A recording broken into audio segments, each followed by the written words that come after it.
और तीसरी चीज आप विचार करके आपको बतानी है, तो आप कहेंगे भैया रंग के आधार पर भी होता है ना, काले गोरे का भी तो भेद है, रंग के आधार पर होता है। फिर आप कहोगे किसके आधार पर, लिंग के आधार पर भी होता है हमारे यहाँ, जेंडर के आधार पर भी, लड़के के ये अधिकार है, लड़की के नहीं, ये लड़की को ये राइट नहीं मिलेंगे। अच्छा और बताओ, और क्या सोच सकते हैं, आपने संविधान को पढ़ा है तो समझ पाएंगे। लिंग के आधार पर, बहुत बढ़िया। जन्म स्थान के आधार पर होता है नहीं होता, तुम उत्तर भारत के हो, तुम दक्षिण भारत के हो, है ना, और हम उत्तर भारत वाले ज़्यादा अच्छे हैं, दक्षिण भारत वाले कहेंगे हम ज़्यादा अच्छे हैं। भाषा के आधार पर हमारे यहाँ पर भेदभाव होता है नहीं होता, भाषा के आधार पर आप लोग अंग्रेजी अच्छी नहीं जानते, इस बात के लिए भेदभाव हो जाए आपके साथ में, होता नहीं होता। मतलब बहुत सारी चीज़ें हैं। आपका आय के आधार पर भेदभाव होता नहीं होता, जैसे किसी की समाज में निम्न स्थिति है, उसकी आय जो है वो कम है, मतलब निर्धन व्यक्ति है, और धनी व्यक्ति है, तो आय के आधार पर भी समताएं हैं या नहीं है। बहुत बढ़िया, बहुत साथियों ने लिखा भी धन के आधार पर, बहुत बढ़िया, वेरी गुड। अच्छा, ज्ञान के आधार पर भी होता है नहीं होता, ज्ञान के आधार पर, कि जैसे बहुत सारे लोग ऐसे होते हैं कि उनको नॉलेज हो जाती है अच्छी, तो उस नॉलेज के बेस पे या तो वो पैसा कमा लेते हैं, तो एक तो वो वर्ग हो गया पैदा कि भाई आपका आय के आधार पर विषमताएं हो गई। एक ही है कि उसको मान के चलो आय भी उसकी नहीं बढ़ी, लेकिन उसको ये लगता है कि नहीं ये व्यक्ति जो है अपने स्तर के नहीं है, जब ज्ञान बढ़ जाए, ऐसा भी होता है ना, कि भाई उनका जो है उनको लगता है कि यार हम तो जो है हमारे पास तो अधिक ज्ञान है और ये लोग अपनी क्लास के नहीं है, होता नहीं होता। जैसे कि जिसको हम कह सकते हैं कि एक पढ़ा लिखा व्यक्ति किसी अशिक्षित के साथ जो व्यवहार करता है, वो चाहे किसी भी आधार पर हो, हालांकि उसमें निर्धनता का सबसे बड़ा कारण होता है। तो बहुत सारी चीजें हैं या नहीं है। तो ऐसे ही एक कारण है, जैसे कि नस्ल भेद, नस्ल भेद, यानी कि आप किस नस्ल के हैं और दूसरा व्यक्ति किस नस्ल का है ना। इंसान भी अब नस्लों के होने लगे हैं। पहले तो मतलब नस्लें जानवरों की होती थी, घोड़े की देखी जाती थी नस्ल, जानवरों की नस्ल देखी जाती थी कि जानवर किस नस्ल का है, जानवर किस जाति का है ना। भाई जाति एक तो हो गई, मतलब क्या होने की, बिल्ली है, कुत्ता है, शेर है, मानव है, तो ये सब तो स्पीसीज है, ये तो जाति होगी। मनुष्यों की सबकी क्या है, एक जाति है सारे मनुष्यों की। बिल्लियों की सबकी एक जाति है, शेरों की सबकी एक जाति है, समझ रहे हो? अच्छा, शेर से एक किस्सा याद आता है मुझे, किंग्सकार शेर का नाम सुना है तुमने, किंग्सकार, लॉयन किंग्सकार। हम सब करके बताना कितने लोगों ने सुना, दुनिया का सबसे प्रसिद्ध शेर है वो, है ना। उसको किसी दिन और सुनाएंगे आपको कहानी, पहले यहाँ ये। तो थियोसोफिकल, थियो का मतलब क्या होता है, ईश्वर, और ये दो वर्डों से बना, एक तो theos and sophia, theos and sophia, theos and sophia. Sophia का मतलब होता है ज्ञान, और थियोज का मतलब होता है ईश्वरीय, या ईश्वर समझ लीजिए, ईश्वर या ईश्वरीय। तो ईश्वर के बारे में जो ज्ञान आपको पता चलता है, तो वो किस माध्यम से पता चलता है दुनिया में, उसी चीज को क्या कहते हैं, अध्यात्म। कि एक आत्मा का परमात्मा से जो मिलन का जो रास्ता है, वो किससे होकर गुजरेगा, अध्यात्म से होकर गुजरेगा, ये माना जाता है। मतलब ऐसा नहीं है कि किसी को परमात्मा मिले न मिले कोई परफेक्ट रूट है या नहीं है, ऐसा मतलब साधारणतः माना जाता है। प्राचीन पुस्तकों के अनुसार या हर धर्म की पुस्तक के अनुसार आप कहें तो यही मार्ग है ईश्वर से जुड़ने का। किसी को मिले नहीं मिले वो बात अलग है, लेकिन रास्ता ये बताया जाता है। तो जो ईश्वर का, ईश्वर और ईश्वर के बारे में जो ज्ञान होगा वो किससे होगा, अध्यात्म से होगा।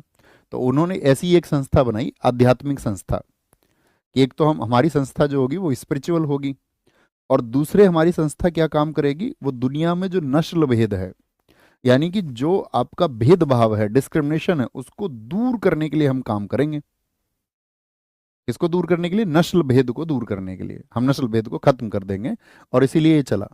तो सोफिया, इसको याद रखना, अच्छा वर्ड है सोफिया, ज्ञान। आज के बाद तुम प्यार किससे करोगे, तो बोलना भैया हम सोफिया से प्यार करेंगे, आज के बाद हमारा प्यार रहेगा सोफिया से। ओके। तो ऐसे इन्होंने ज्ञान को महत्व दिया, और क्या बना दिया, याद रख लेना, यह एक आध्यात्मिक संस्था थी, यह एक आध्यात्मिक संस्था थी। आध्यात्मिक संस्था थी।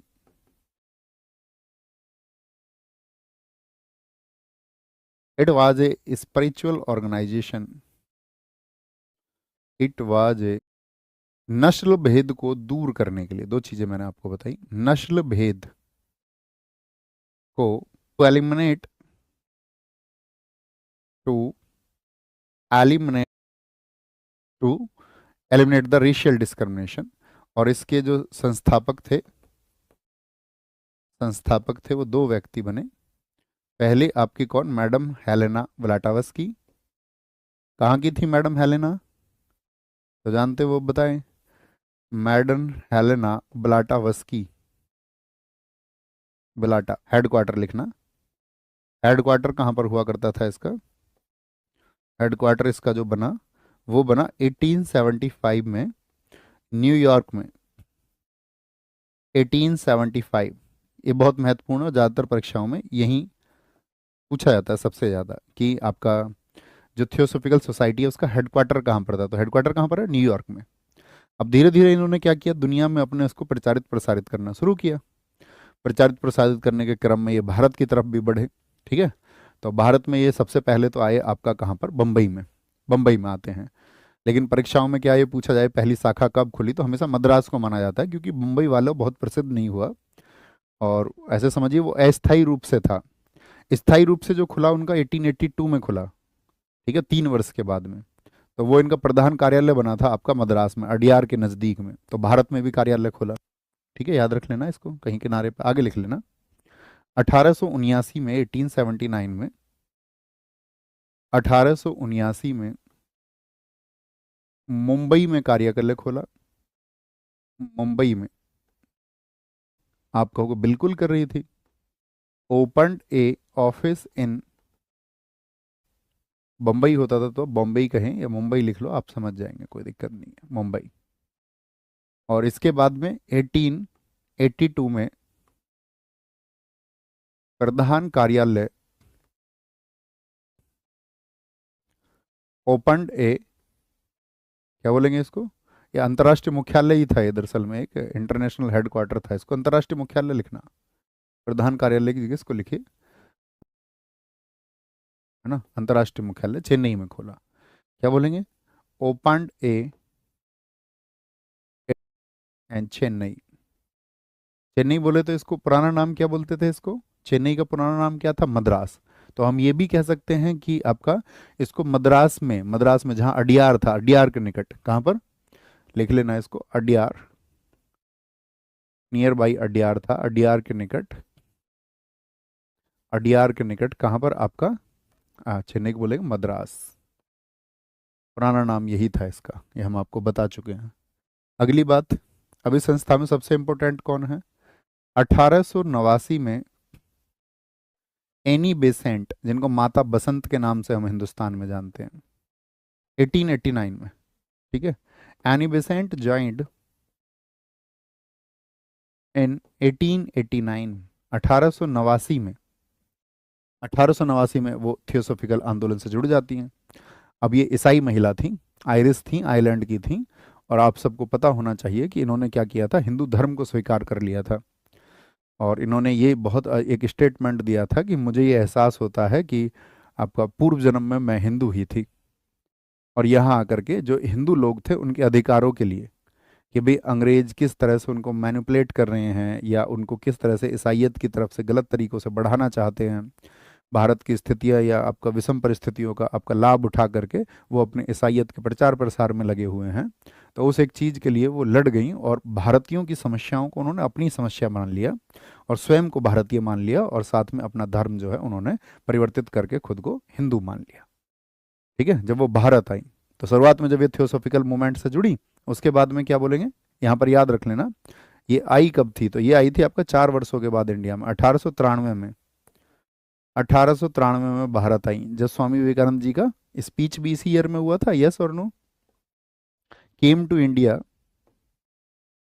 केम टू इंडिया इन 1893, 1893। और उसके बाद में क्या हुआ था, ये भारत में ही रही थी। भारत में रही थी ये आपका, यानी कि अगर मैं बात बताऊं आपको, आज़ादी के 100 वर्ष पहले तो इनका जन्म हुआ था, यानी 1847 में तो इनका जन्म हुआ था और 1933 में इनकी डेथ हुई। ठीक है, 1847 से लेकर के 1933, तो 1847 का जन्म है तो, और 1893 में भारत आई हैं। तो आप क्या कहेंगे भैया कितने वर्षों के? तो आप कहोगे 46 ईयर की एज में इंडिया आई।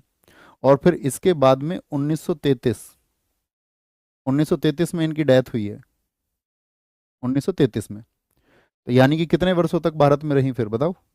तो आप कहेंगे अगले 40 वर्ष तक फिर ये भारत में ही रही। ओके, तो 1893 में ये भारत आई। कोई दिक्कत, कोई परेशानी? नेक्स्ट क्या बोलेंगे यहाँ पर? 1898 में यहाँ की समस्याओं को इन्होंने देखा, सेंट्रल हिंदू कॉलेज की स्थापना की। सेंट्रल हिंदू कॉलेज, इसको बोलते थे CHC, Banaras, 1898, central Hindu college. और यही सेंट्रल हिंदू कॉलेज 1898 का बाद में क्या बना? यही सेंट्रल हिंदू कॉलेज बना आपका BHU। यही क्या बना आपका, बोलो? 1916 में BHU, क्या बोलोगे इसको? Banaras Hindu university, Banaras Hindu university. लेकिन इसके लिए प्रयास किसने किए? बनारस हिंदू यूनिवर्सिटी बना, लिख लेना। मदन मोहन मालवीय यहाँ पर थे, विद्वान व्यक्ति थे, पंडित मदन मोहन मालवीय के प्रयासों से, पंडित मदन मोहन मालवीय के प्रयासों से। क्योंकि इन्होंने क्या किया कि इन्होंने पूरे देश से चंदा मांगा उसके लिए, गांव गांव ये गए, लोगों से ये मिलते थे। इवन किस कोई तो ये कहता था, भारत के लोग देखिए, ऐसा नहीं है कि जो लोग शिक्षित हैं, ठीक है, वही योगदान करते हों।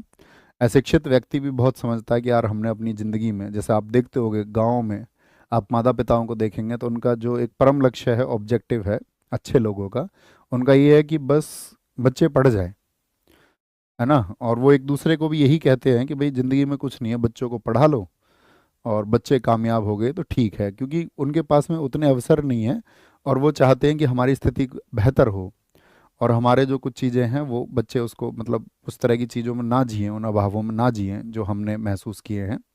तो वो ये चाहते हैं कि ये बच्चे अच्छे से पढ़ जाएं, बस यही होता है ना। आप कहेंगे हाँ, तो ये गांव में जब चंदा मांगने जाते थे, इन्होंने अपना पूरा वक्तव्य लिखा है मदन मोहन मालवीय जी ने। तो गांव में ऐसा होता था कि कोई व्यक्ति अपना पशु देने के लिए तैयार हो जाता था तो ये उसको गले लगाते थे कि नहीं, पशु की आवश्यकता नहीं है, ठीक है, फिर मैं उसको बेचूंगा तो उसमें अतिरिक्त समय जाएगा, फिर धन की आवश्यकता है। तो इन्होंने कहा कि अगर आप कोई सही काम करने जा रहे हैं तो उसके लिए अगर आप चंदा लेते हैं तो ठीक है, वो कोई गलत बात नहीं है, चंदा मांगना गलत कार्य नहीं है, लेकिन आपका जो अर्थ है, यानी जो आपका कार्य है, वो आपका एक संपूर्ण समाज के लिए होना चाहिए। ऐसा नहीं है कि आप ये बोलो कि नहीं जी चंदा मुझे तो अपने सेल्फ के लिए चाहिए, खुद के लिए चाहिए, नहीं। किसके लिए चंदा होना चाहिए? सोसाइटी, समाज के लिए, एक बड़े वर्ग के लिए। तो आप चंदा मांग सकते हैं, उनका कथन था। तो लोग पास जाते थे, बहुत सारे राजाओं के पास गए, जैसे कि काशी के नरेश ही थे, उन्होंने ये कह दिया कि सुबह से लेकर के शाम तक तुम जितनी जमीन पर चल जाओगे वो सब जब जमीन हम दान कर देंगे। तो ये लगभग मतलब ऐसे घूम के आना था, जितना कवर कर लोगे। तो वो 13,000 एकड़ भूमि, 13,000 एकड़ समझ रहे, 65,000 बीघे जमीन, बहुत बड़ा कैंपस है BHU का, आप देखोगे तो फिर उनको जो है वो काशी नरेश जो थे उन्होंने दिया, प्रभु, उनका नाम शायद प्रभु नारायण सिंह था, आप देख लेना उसको, हाँ प्रभु नारायण सिंह थे शायद वो नाम उनका, और काशी नरेश थे, उन्होंने दी जमीन। ऐसे ये सब जगह जाते थे आपका। हमारे देश में सिंधिया राजघराना है या नहीं है? सिंधिया राजघराने ने कुछ दिया था इनको या नहीं? सिंधिया राजघराने ने इनको कुछ नहीं दिया था, नथिंग, है ना। और आपका जैसे कि बहुत सारे तो मुस्लिम जो आपका मान के चलो शासक थे, वो इस बात के लिए नहीं देते थे कि भाई यार हिंदू नाम क्यों दे रहे हो। लेकिन मीर उस्मान अली खान हैदराबाद के थे, मीर उस्मान अली खान ने क्या किया, उन्होंने 1 लाख रुपए दिए, 1 लाख रुपए। ठीक है, कहीं कहीं पर जिक्र 50,000 का आता है, वैसे ज़्यादातर 1 लाख का जिक्र है। क्योंकि उन्होंने बताया, उनसे जब बातचीत हुई कि भाई ये जो स्कूल हम विद्यालय खोले जा रहे हैं, ऐसा नहीं है कि इसमें मुस्लिमों को रोक देंगे जाने से, बस नाम है इसका, बाकी जो है स्वागत होगा वो सभी का होगा, इसमें एडमिशन सभी ले पाएंगे।